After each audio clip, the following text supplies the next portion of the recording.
Okay, so here we go. It is May 15th, 2021. I'm beginning a pretty big preventative update on literally everything in here. So we're doing the cooling system. We're just about to flush it a couple times. Doing the oil system. We're actually replacing the oil filter housing just because of the gasket, but I just like to replace the whole thing. We'll be replacing the CCV system. We'll be cleaning the idle control valve. We're replacing all the tubing, underneath the valve cover and the secondary air pump stuff. Entire power steering overhaul, every hose, the reservoir, everything. Pulleys, all the pulleys in the hardware, in the pulley system. We're installing an electric fan. We'll be removing the fan clutch. We'll be doing a Vanos rebuild. We're going to go back in and open the valve cover again. Everything related to the Vanos oil line will be replaced. The heater hoses will be replaced. Pretty much everything except the core engine will be out of here. The secondary air pump valve has been replaced recently. Basically, we're going to get in there and clean as well. That's part of the deal. So everything will be coming out. So I'm getting ready to drain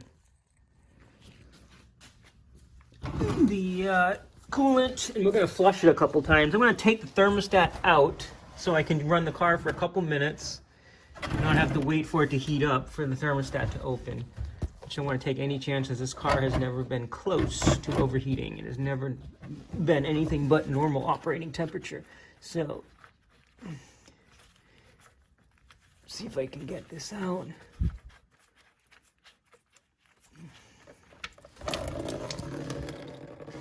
Wow, it looks great.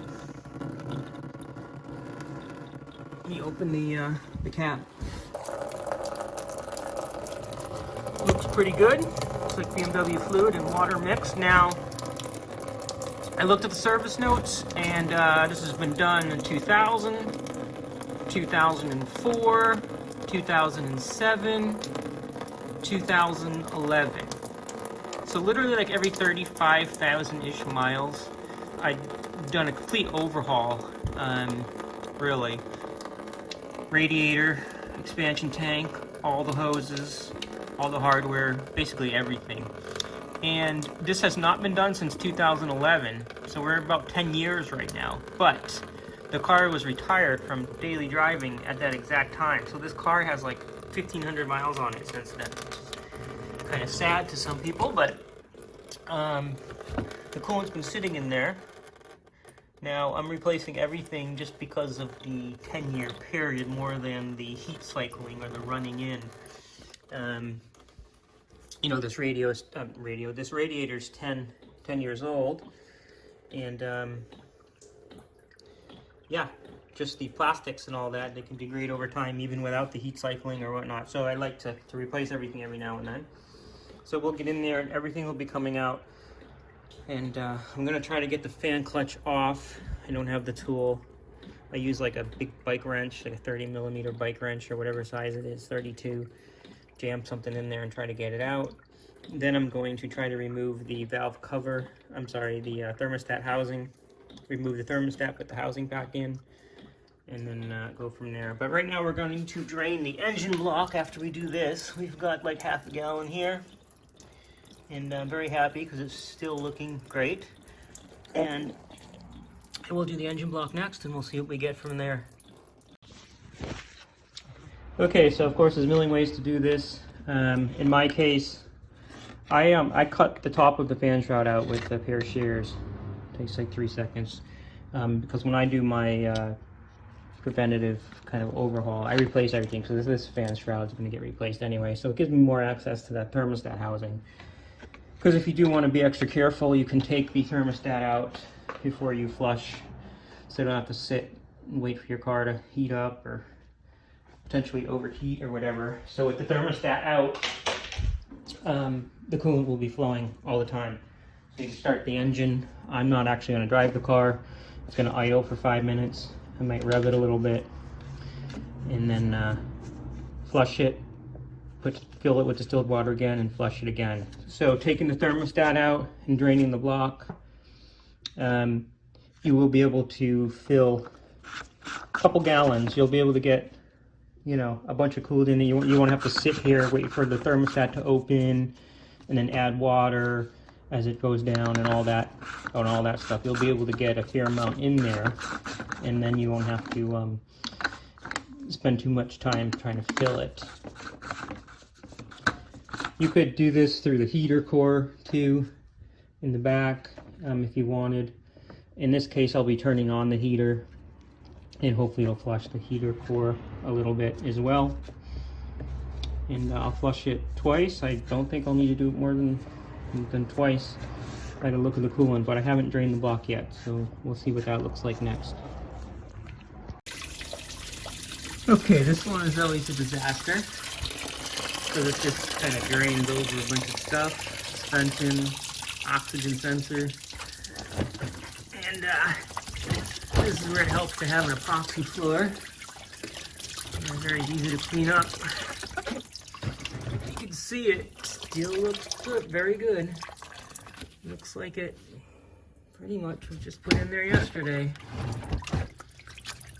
Okay, I'm gonna drain for a minute. Clean this up. And put some distilled water in it. And flush it out. So what I did is I disconnected the sen hose and filled it with water. I got about 2 gallons in there, which is about what came out. And I just filled it until it came back through the return and started coming out again. So I didn't want to rely on the expansion tank to take time to cycle in the coolant. So the car hasn't been started yet. It's full, not too full, and we're not even going to need to clamp it. It's not really going to get hot, too hot. And then we're going to run it for a few minutes. Okay, so I'm going to flush the heater core. This is behind the intake manifold, which has been taken off. This is the valve, so we're going to bypass that so we don't have to like turn the heat on or anything. So you've got 2 ins, 1 out. I'm going to disconnect these and disconnect this one. I think it's probably already disconnected. It's just press fit on there. I'm going to feed this down, and I'm going to force some water through. I might try to use the manual pump to pump some water through it. I'm not sure how much pressure it's going to need, but we have all new hoses as well, so these will be replaced at any rate. So I'm going to pull these 2 off, loosen those as well, rotate them to get one up here so I can force water through it, some distilled water, and then I'm going to aim this down to a bucket. Okay, so I back flushed the heater core. I basically just went in, distilled water. I did not use pressure, just the fill in the funnel, and it was plenty.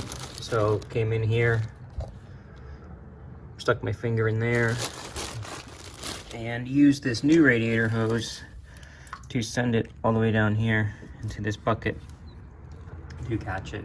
So I put about 1 gallon through. It was pretty much clear water from the start, so it's totally fine. So these are getting replaced, and then we'll move on. Okay, here's one last look at the thermostat housing. This is the 134,000 mile overhaul, preventative. So it looks good. Sometimes with the aluminum alloy thermostat covers and the aluminum here, you can get some interaction between the metals and it can kind of pit.